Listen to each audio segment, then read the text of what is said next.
queridos e amados irmãos, a paz do Senhor. Bem-vindos a mais um Santarém Podcast. Hoje eu estou aqui no lugar do apresentador, né? Que hoje temos aqui no meu auxílio o irmão Alisson, né? Hoje a gente fez a troca de novo. E a nossa convidada de hoje é a irmã Osneise, né? Que é professora do Juvenis, inclusive, da nossa igreja. E também a mãe do nosso irmão aqui, por sinal. Para você que não sabe. Amém? Vamos estar dando a introdução aqui logo nas leituras dos textos, tá? E dando também encerramento, finalmente, ao Velho Testamento, certo? Já faz o quê? 1 ano e meio. 1 ano e meio trabalhando só o Velho Testamento. E finalmente chegamos no final. Né? A gente vai tratar aqui de Ageu. Primeiro vai falar de alguns profetas rapidamente, né? Que é o Ageu, Zacarias e Malaquias, que a leitura inclusive está com o Alisson.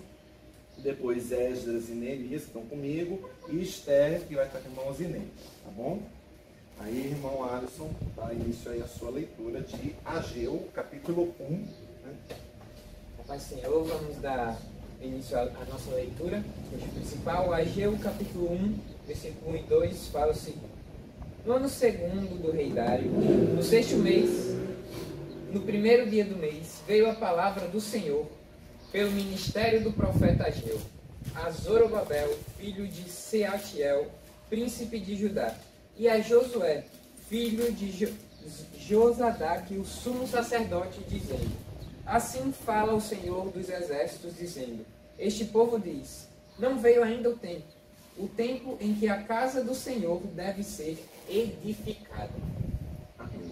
Aí agora é o Zacarias, na sequência, né? Zacarias, capítulo 9, versículos 9 e 10, fala o seguinte: alegra-te muito, ó filha de Sião, exulta, ó filha de Jerusalém, eis que o teu rei virá a ti, justo e salvador, pobre e montado sobre um jumento, sobre um asninho, filho de jumento. E destruirei os carros de Efraim e os cavalos de Jerusalém, e o arco de guerra será destruído, e ele anunciará paz às nações. O seu domínio se estenderá de um mar a outro mar, e desde o rio até as extremidades da terra. E por fim, Malaquias 3. Malaquias, capítulo 3, os versículos 10 e 11 falam o seguinte: trazei todos os dízimos à casa do tesouro, para que haja mantimento na minha casa, e depois fazei prova de mim, diz o Senhor dos Exércitos, se eu não vos abrir as janelas do céu, e não derramar sobre vós uma bênção tal, que dela vos advenha maior abastança. E por causa de vós repreenderei o devorador, para que não vos consuma o fruto da terra, e a virgem no campo não vos será estéril, diz o Senhor dos Exércitos. Amém. Bom, o meu é Esdras, capítulo 1, aí os versículos do 1 e 2, no caso, certo? O 1º ano de Ciro, rei da Pérsia, para que se cumprisse a palavra do Senhor, falada por intermédio de Jeremias. Despertou o Senhor o espírito de Ciro, rei da Pérsia, ao qual fez passar pregão por todo o seu reino, como também por escrito, dizendo: assim diz Ciro, rei da Pérsia, o Senhor Deus dos céus me deu todos os reinos da terra, e me encarregou de lhes edificar uma casa em Jerusalém de Judá. E o segundo texto é o de Neemias, certo? Que aí é dos Neemias. Aí Neemias capítulo 4, não, capítulo 1 na verdade, versículo 4. O versículo é que é 4. Do 4 ao. Deixa eu ver aqui. Do 4 ao 6. Certo? Quando ouviu estas palavras, assentei-me e chorei. Levantei para alguns dias e estive jejuando e orando perante Deus dos céus. Então eu disse: ah, Senhor Deus dos céus, Deus grande e temível, que guardas as alianças e a benignidade para com que eles que te amam. e obedecem aos teus mandamentos. Estejam atentos aos teus ouvidos e os teus olhos abertos para ouvir a oração do teu servo, que hoje faz parte de ti, de dia e de noite, os filhos de Israel, teus servos. Faço isso por pecados dos filhos de Israel, que temos cometido contra ti. Também eu e a casa do meu pai pecamos. Amém? Aí Esther. Aí a Esther é... Aí sim, a Esther que é capítulo 4. Até quanto? 4 do 14 ao 17. 14. Porque se de todo te falares agora, de outra parte levantará para os judeus o socorro e livramento. Mas tu e a casa de teu pai perecereis. E quem sabe se não para conjuntar como está, e que foste elevada a rainha. Então disse Esther, que respondesse a Mordecai: vai, ajuda a todos os judeus que se acharem em Susa, jejuai por mim, e não comais nem bebais por 3 dias, nem de noite, nem de dia. Eu e minhas servas também jejuaremos. Depois irei ter com o rei, ainda que contra a lei. Se perecer, perecerei. Então, se for Mordecai, a todo fez segundo Esther lhe havia ordenado. Vai dar início aqui às nossas conversas, né? A gente vai ver aqui a parte do Ageu e Zacarias primeiro, né? Separadinho, né? Que são do mesmo período. O Malaquias é também dos profetas, mas a gente vai ver ele na sequência, mas ele é depois da Esther, tá? Ele não é do período antes, não. Antes é só Ageu e Zacarias, né? O Ageu, só para dar uma geral, tá? Para o pessoal se situar, né? Ele falou ali em relação à restauração de Judá e a reconstrução do templo, certo? Então ele se focou, né, no seu ministério nesses 2 pontos, né? A restauração de Judá e a reconstrução do templo. Estava fazendo anúncios de que isso viria a acontecer, né?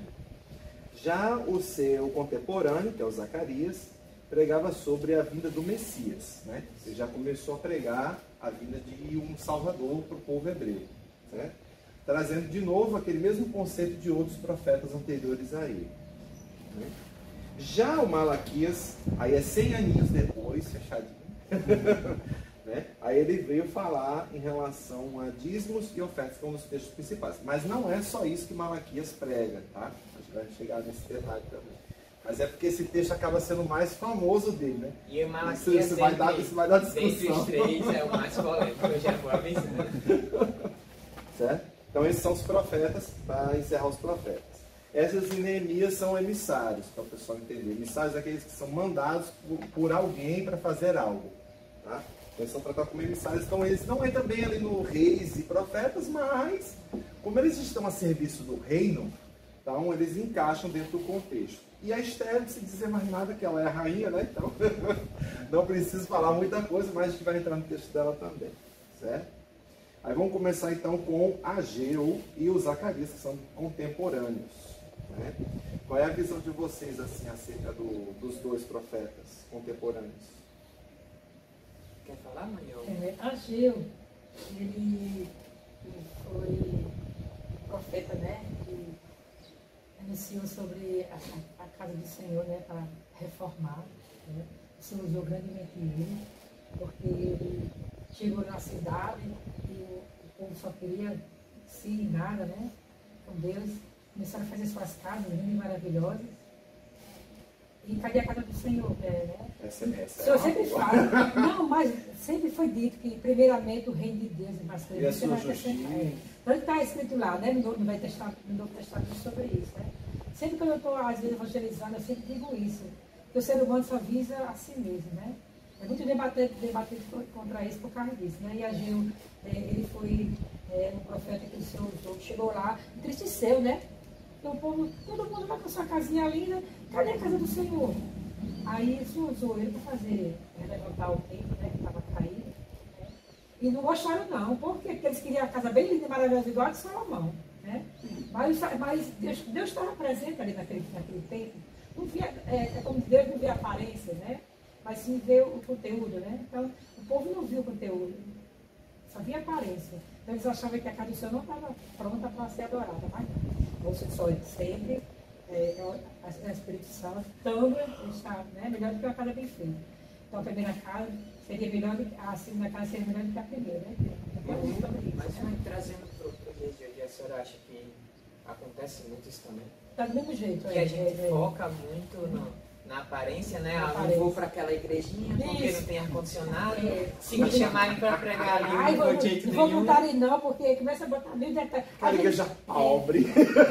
Às vezes a gente não fala nem da boca, mas nem a mente. Mas é a mente isso. Uma coisa suja a mente, né? Vem logo, vixi, meu Deus do céu. Aquela igrejinha tem que ir para ali. Já isso é o contrário. Eu não gosto de ir para a central, porque a central é muito grande. E não me vê. É verdade. Eu gosto de ir para a igreja pequena, porque lá o foco está lá, entre eu e Deus, né? Então, Ageu, ele chegou e sentiu esse como sentimento, né? Esse sentimento de desprezo durante... desprezo dele não, desprezo para Deus, né? É porque eles estavam tão focados ali no seu próprio umbigo, digamos assim, né? Que eles não estavam nem aí para Deus, né? Na verdade. E como Ageu era um profeta, né? Ele é muito dedicado ao Senhor, foi usado por Deus, né? É engraçado que Ageu, ele se denomina como um embaixador do Senhor. Você lê aqui e vai dizer, né? Então Ageu, o embaixador do Senhor, ele usando a terceira pessoa para dizer, né? Que ele era aquele que Deus enviou, né? Como se fosse um emissário, né? Mas não sendo do rei, sendo do... mas eu não disse qual era o rei. Boa. Eu deixei em aberto. Esquecendo que eles já viram lá, viu, da fome, já viram após exílio, né? Não, no caso do Ageu, ele ainda estava no processo ainda da transição de exílio. Mas depois que disse após, né? Mas tem um problema, né? Porque... Mas é porque a transição ela é meio bagunçada, na verdade. Não é uma A coisa... gente se organizar, né? Começando a se organizar. É isso que o primeiro capítulo de Ageu trata, entendeu? Quando Ageu, ele vê, olha para o povo, ele percebe um espírito de desânimo no povo. A primeira mensagem que Deus manda de Ageu para o povo é que o povo acorde, entendeu? Desses olhos preguiçosos, indespertos, indispostos a buscar a ele, entendeu? Então a primeira parte de Ageu é Ageu comentando sobre isso. Olha, vocês têm que despertar. Por quê? Aí no segundo capítulo ele vai explicar, olha, porque Deus tinha preparado algo muito maior para vocês. Vocês têm só se lembrado da primeira glória. Mas eu, Senhor, digo que a glória da segunda casa será maior que a primeira. E aí tira um dos textos mais famosos, né? Do Antigo Testamento. Tem gente que usa isso para outras coisas, né? Mas aqui na nossa Bíblia aqui diz que é o Espírito do Senhor, né? Que está melhor do que na época de Salomão, quando ele fez aquela maravilha. Porque eles passaram por toda aquela tormenta, né? Agora é o momento deles glorificarem, né? Eles já estavam saindo do cativeiro, então eles eram para dar glória. Era para fazer igual a Miriam, por exemplo.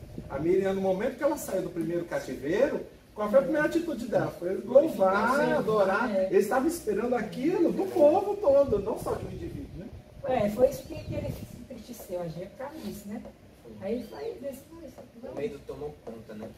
Eu tenho medo de aquilo acontecer comigo de novo, então eu vou ficar no meu lugar, eu vou melhorar a minha condição de vida para tentar não acontecer de novo. Né? Exatamente. E você acaba esquecendo do principal, que é o Senhor. O bom é que ainda tinha o Zacarias também, ele dava uma certa equilibrada na situação, porque enquanto o Ageu estava focado diretamente na parte da construção e revitalização do povo de Judá, né? Então o Zacarias ele tinha que, de certa forma, consolar o povo, levar um consolo, porque a tristeza que o Ageu deu destaque, o Zacarias tinha que confortar. Falou assim, ó, você tem que chegar a levar amor, conforto, esperança, né? Porque ele está fazendo um trabalho por aqui que eu preciso que ele edifique futuramente. Então tem que preparar o povo para edificar. Mas um povo que está ferido, machucado, né? Sofrido. Né? Então o Zacarias ele veio com a mensagem do Messias. Né? Exatamente a mensagem de esperança, que Deus viria, redimiria o povo, mas o povo precisava buscar mais a Deus. Problema. O Zacarias tem um problema. Porque a busca por Deus não era da mesma forma de antes do cativeiro. Então, como é que eles iam receber o Messias se eles não tinham nem contato, às vezes, direto com o Pai? Né? Então, Então, assim, eles tinham que voltar, igual a outra música também que eu me lembrei agora, ao primeiro amor. Né? Eles tinham que retornar. Isso mesmo. Era para eles fazer isso. Tanto que a gente foi um dos primeiros profetas que veio de Asilo, né, quando ele chegou lá, né, na cidade, e acaba com a reedificação do templo. E o interessante, né, que já havia um certo simbolismo na época de Zacarias, porque ele traz visões consigo de Deus, né? As várias visões que ele teve, e cada uma representava uma coisa. Por exemplo, a primeira dos chifres representava a restauração de Israel. Uma que era Satanás tentando o sumo sacerdote, só que Deus defendia o sumo sacerdote daquela época. Então, querendo ou não, Zacarias era aquele profeta do conforto, né? Do confortinho. Assim. É porque os dois, na verdade, apesar de você ver os textos separados, mas os dois estão trabalhando juntos. Com o mesmo propósito, assim, de transformar o povo para o que estava por vir mais para frente. Um estava querendo edificar a cidade, o templo, aproximar as pessoas de Deus. Não quer dizer que Zacarias também não quisesse. Zacarias queria que eles tivessem essa possibilidade e entendesse que haveria algo bom no final das contas. Então os dois estavam trabalhando aparentemente em sentido oposto, mas não estavam. Estavam verticalizando para o mesmo ponto, que era Cristo. Né? Então eles queriam que o povo abrisse os olhos para isso, naquele momento. Tanto quando terminou Ageu, aí Zacarias continuou, né? Exatamente. No mesmo ritmo. Porque um precisava testificar, de certa forma, o outro. É raro você ver isso nos profetas maiores e menores, mas nesse caso acontece. Porque o povo estava muito para baixo. Estava, digamos assim, com o ritmo deles muito baixo. Eles tinham acabado de sair do cativeiro. Estavam no processo, né, de saída do cativeiro. Aí tem um detalhe interessante deles. Aí no caso do Zacarias, você estava comentando em relação às visões, a gente nem detalhou as visões, né? Acabei aí, irmã, pode dizer aí. Tem aqui bem detalhado aqui, né? Que a primeira visão é sobre o anjo entre as árvores, né? E o fim do julgamento de Jerusalém. E está a instalação. Aí tem a segunda visão, que é os 4 chifres, né? E sobre os inimigos de Judá que vieram e destruíram. Tem a terceira visão, o homem com o cordel de Medir, sobre a restauração de Jerusalém. A quarta visão é Josué, que é o sacerdote, não é Josué aquele, mas o sacerdote, né? Josué. Isso, o sacerdote. E está ao lado também de Zorobabel. É o nome dele, né? Aqui é a quinta visão, sobre Josué, o sumo sacerdote, recebendo vestes novas. Né? E também tem a quinta visão, o castiçal, foi tu falando do castiçal de ouro? Não, ainda não. O castiçal de ouro e as 2 oliveiras, né? Esse aqui, ó, Zorobabel, também um sacerdote. E o rolo rolante, que é a sexta visão, aponta o julgamento de Deus sobre os malfeitores. A sétima visão, a mulher do Efa, sobre a impiedade dentro do Efa, sendo levado à terra do Siná. E a oitava visão, os 4 carros sobre a presença de Deus, para toda a terra. Então, essas foram as visões do profeta Zacarias, né? Amém. Aí, dentro dessas visões, o bom é que é tudo detalhadinho, né? Tá, e ele vai, ponto a ponto, explanando isso com o povo. Vai recebendo e vai. Recebendo e vai. E ele foi dando essas profecias assim nessa sequência. Né? E ajudando, de certa forma, a consolidar o que o Ageu já tinha dito. Né? Então, os dois acabavam, de certa forma, como disse no início, um ajudando o outro. Né? Já o Malaquias, que é o terceiro e último aí dessa sequência, que já é pós-Esther, tá? Que aí a libertação completa, né? Já tinha sido concretizada totalmente, né? Mas o do Malaquias é o seguinte, a gente vai entrar nele, mas não agora. Vou dar uma seguradazinha. Vou ainda falar do Esdras e Neemias e Esther, e depois encerro aí com Malaquias. Já estava na maldade. Eu sei se está sentindo, mas para a gente seguir a ordem histórica, certo? Então ainda vai ter um profeta, mas vai mais um pouquinho para frente. Né? O Esdras e Neemias, para resumo de história, né? Cada um tinha uma função, né, no reino persa, neste caso, né? Os dois. E eles foram cada um chamados para um determinado momento dentro da história, tá? O primeiro, ele foi naquela mesma leva de Ageu e Zacarias, né? Ele foi para as edificações, né? Ele foi lá para edificar. e o outro foi para transformar. De certa forma, os dois seguindo as mesmas linhas do Ageu e a do Zacarias. Zacarias queria transformação e Ageu queria edificação. Então os dois foram para fazer a mesma coisa juntos, né? Então os dois foram para lá para poder fazer com que o que já tinha sido prometido antes se cumprisse. Olha, ficou bonito, né? Ele foi para se cumprir. Então os dois acabaram ficando nessa função. Aí muita gente, mas o texto deles não parece um texto muito bíblico. Muita gente reclama de Esdras e Neemias. Como assim? Porque as pessoas acham que porque ele não é um texto, como se diz? Tem gente que não considera inspiração de Deus, Esdras e Neemias, e sim livros históricos. Certo? Eles entrariam como se fosse um complemento histórico. Ele é mais informativo e descritivo do que propriamente uma mensagem, entendeu? Que as pessoas queriam que, tipo assim, fosse algo que nem os outros profetas. Exatamente. Como você lê o Zacarias e o Ageu, você vê isso. É como a mensagem está vindo da parte de Deus.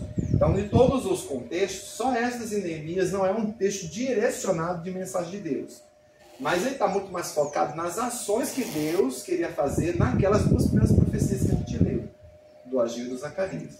Então, eles estavam ali para cumprir a profecia. Então, quando eles entram dentro do contexto, é mais para concretizar o que havia sido prometido pelos dois, entendeu? Sabe o que eu acho assim, mais inspirador? Depois de Jesus, acho que a história de Esdras e Neemias é uma das mais lindas já vi.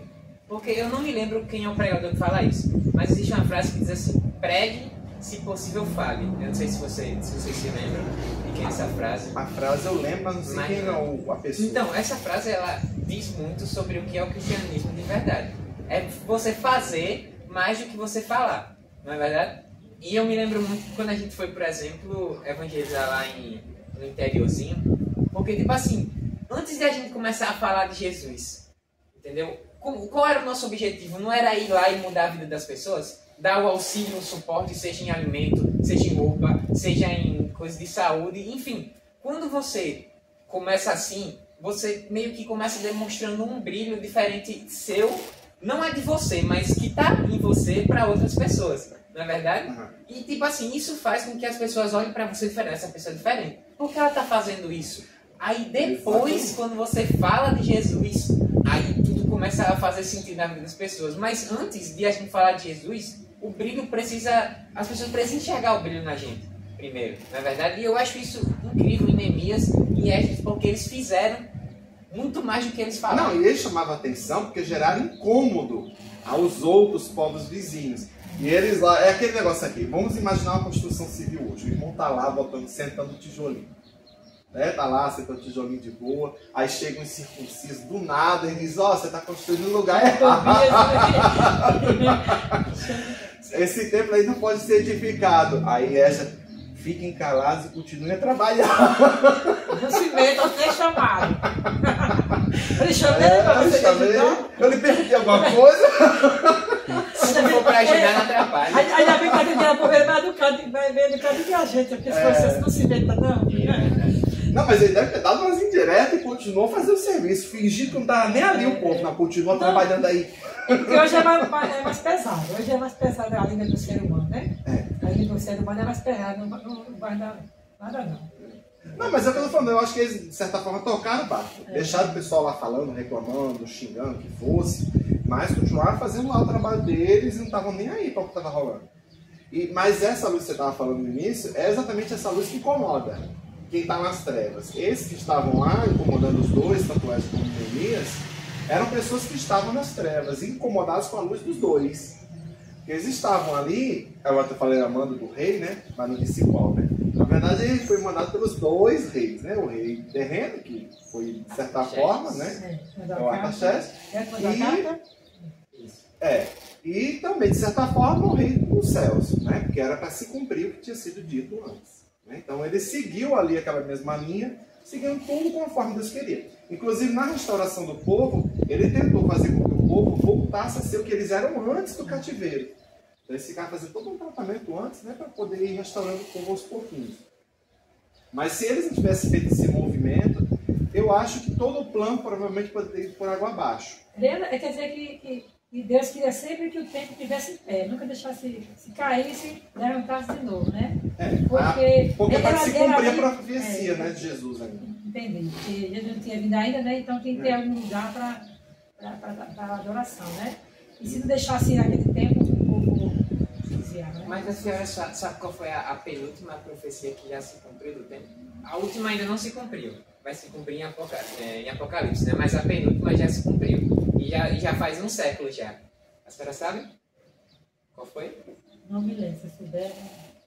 Justamente assim, é melhor guardar as crianças agora. Mas o nazismo, né? Querendo ou não, os alemães, Hitler, dispersou o povo. Tipo assim, olha como a história é maluca, né? Tipo, não faz sentido você olhar por esse ponto. Porque de todos os povos da Terra, Hitler perseguiu logo os judeus. Cara, faz tanto sentido, porque a profecia de Deus estava ligada que aquele templo, no final, não sobraria pedra sobre pedra, até que não seja erguido de novo para o reinado do anticristo, não é? E o que aconteceu nesse tempo? Não sobrou pedra sobre pedra, porque os alemães destruíram tudo. Tudo que se tratava do judaísmo, eles foram lá e destruíram. Não só em Israel, não só né? isso. E isso era para se cumprir a profecia de Deus. E essa foi uma das últimas. A última realmente vai ser quando eu falei em Apocalipse. Mas é interessante porque muita gente não percebe isso. Mas uma das penúltimas profecias do tempo se cumpriu há um século atrás e a gente nem parou para pensar nisso. Pois é. Aí, assim, as realidades, eu vou deixar isso bem claro para o pessoal também entender, a realidade que a gente está tratando no Velho Testamento é a das atuais também. Não muda. As experiências que são vividas lá, a gente também vive hoje, as mesmas situações. Ah, mas a gente tem tecnologia, a gente tem isso, tem aquilo. Não importa, o ser humano é o mesmo. Então, as experiências que eles passam lá podem acontecer com a gente também. Podem e acontecem, na verdade, as mesmas experiências, as mesmas situações. E a lição serve para os dois grupos. Porque se você não consegue aprender o básico com o que para trás ficou, como é que você, daqui para frente, quer fazer alguma coisa para a obra do Senhor? Né? Se os que lá atrás, mas os lá de trás erraram pra caramba, Deus chegou lá, deu orientação, fez tudo, eles mudaram coisa nenhuma. Eles continuam tendo problemas até hoje, né? Porque pode curar o do momento. Vamos supor, meu avô lá ouviu a palavra de Deus, mudou a vida dele, ok. Mas não quer dizer que as gerações para frente dele vão estar na mesma visão dele. Então aí essas pessoas vão ter que passar por alguma mudança, junto, igual aconteceu com os seus antepassados. Só que as pessoas têm dificuldade de aprender com o passado. As pessoas só aprendem com hoje. Por isso que tem tanto profeta no Velho Testamento. Porque toda vez o povo precisa ser orientado, ser guiado, ser elevado a algum lugar para poder mudar. Não vou mentir não, mas eu tenho o mal do povo da época de Ageu. Às vezes dá uma preguiça que não tá de fazer nada. Não é não, mãe? Amanhã tá de prova. Eu mandei fazer uma coisa e eles hoje não, mãe, né? Hoje eu estou indisposto. Mas quem é para ser assim é a mulher. Porque a mulher, ela tem problema de corporal, né? Ela tem problema no corpo. Né? As fases, né? Eu não tenho mais não porque eu já passei, mas a gente tem. Isso é biologia, né? A gente tem. A mulher que entendia que só misericórdia, entendeu? A mulher é totalmente diferente. Imagina você com as crianças em casa, mãe. Aí eu fico. Imagina que tinha muitos filhos, né? 2 já deu uma dor de cabeça. Imagina. Vai ver que o muito era até melhor, porque se juntavam eles, ficavam ali. Intertidos? Tá, mas o chamado mãe, mãe, mas o comer o coral. Agora o comer o banho e etc. mais cuida do corpo dele, aí sim era pesado. Mas para eles ficarem lá brincando. É igual animal. Eu tenho uma bichinha, Sabrina, que ela é sozinha, ela sai no meio do mundo. Talvez se ela tivesse alguém com ela, talvez ela ficasse mais dentro de casa. Mas ela tem medo de estar no meio do mundo. Então, às vezes eu sozinho, entendeu? É mais ruim. Sozinho, entendeu? Não, sozinho com certeza. É mais ruim. Então, o mais é melhor. Então, tem que, né? Ter o mais é até melhor. Agora, naquela época, a mãe disse que levava para a igreja. Era 8, não, 9, 7, porque minha avó criou. Leva 7 para a igreja e fica tudo sentadinho. Eu me lembro. Eu congregava lá de Santo Rosário. Ali nas quintas não. Ali na 9, por ali. Sabe do Santo Rosário? Sim. Pronto, eu congreguei lá, quando era pequena. Aí a gente ia tudo ir para a igreja. Fica tudo sentadinho. Não, eu já vi muitas tias, inclusive, tias das escola dominical, levando às vezes aquelas fileirinhas de criança para a escola, e às vezes da mesma casa. Era aquelas fileirinhas assim de criança, tudo escadinha, sabe? Mas tudo bonitinho, tudo arrumadinho, tudo da igreja. Hoje em dia, as crianças estão sendo tão mentalmente que não tem sossego em casa. Não tem sossego em casa nem na igreja, porque a mente...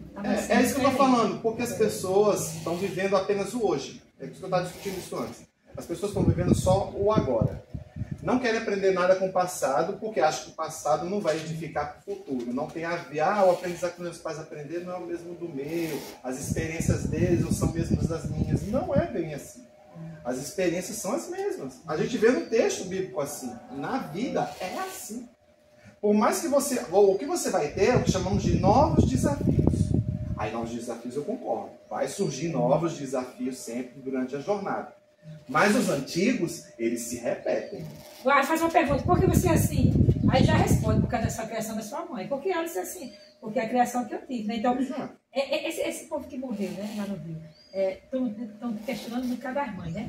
Realmente faz parte também da mãe. Não, até a igreja foi questionada nessa brincadeira. Eu estava comentando isso com os meninos na escola dominical. A igreja foi questionada porque, como a maior parte da população lá do Rio é cristã, seja católica ou evangélica, tem uma parcela boa de evangélicos, e eles trabalham na comunidade. Eu falei, onde que está o erro de vocês? Eu falei assim, ao meu ver, eu estava lá, eu já estive no Rio, já congreguei lá. O problema não é a igreja. A igreja faz trabalho social voltado para a comunidade. Faz como eles faziam na Bíblia. Chegavam, levavam orientação. Não é só escola dominical, tem grupo de ensino, a parte da escola dominical. Eles têm visita nos lares, culto nos lares, entendeu? Promove eventos, também faz cursos técnicos. A própria igreja oferece curso técnico para o pessoal da comunidade. Aí quer dizer que a igreja não está fazendo o trabalho dela? Está fazendo. Agora o problema é se a comunidade está com o coração, como estava aqui, o coração aberto para mudança. Porque não adianta eu te dar um Esdras e um Neemias para gerar mudança e você não está de coração aberto para mudança. Aqui vamos dar um exemplo do Esdras e Neemias aleatório. Aqui ele falou, olha, você que é casado com uma mulher pagã, faça meu favor, se divorcie e venha para cá.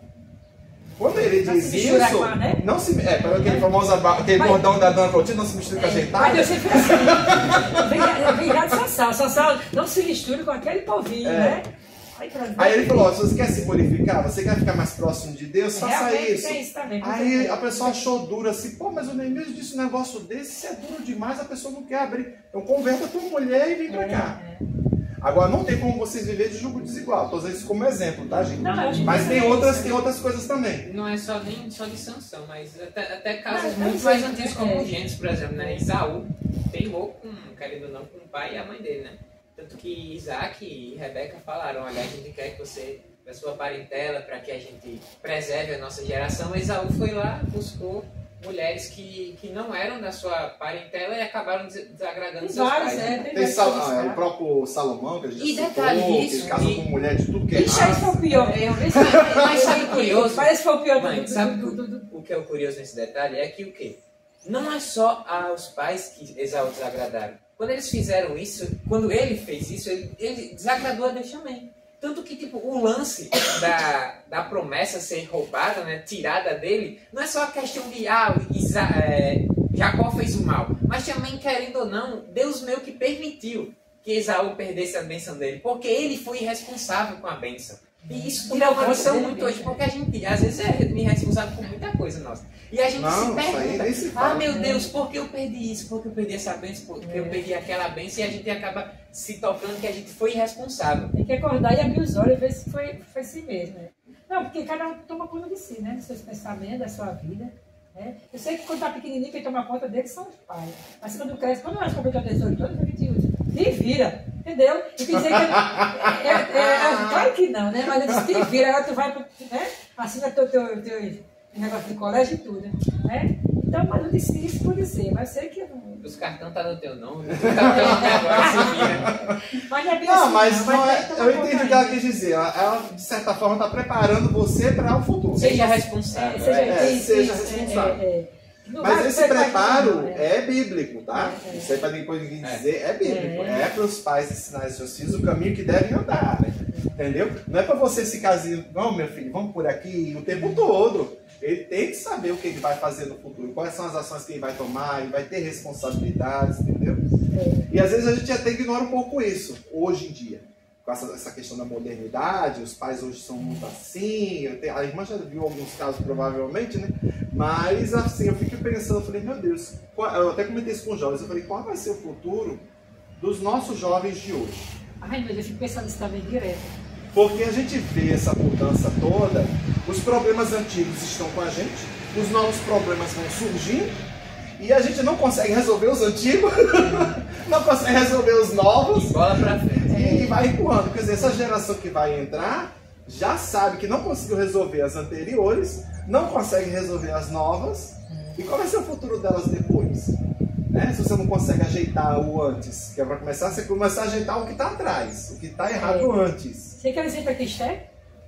Podemos já entrar em Esté, inclusive. Já. Agora Esté... chegou bem na facada. Pois é, a nossa continuação, né? Que está falando sobre filho. Esté, graças a Deus, perdeu os pais. Vamos dizer graças a Deus, porque Mas muito, né?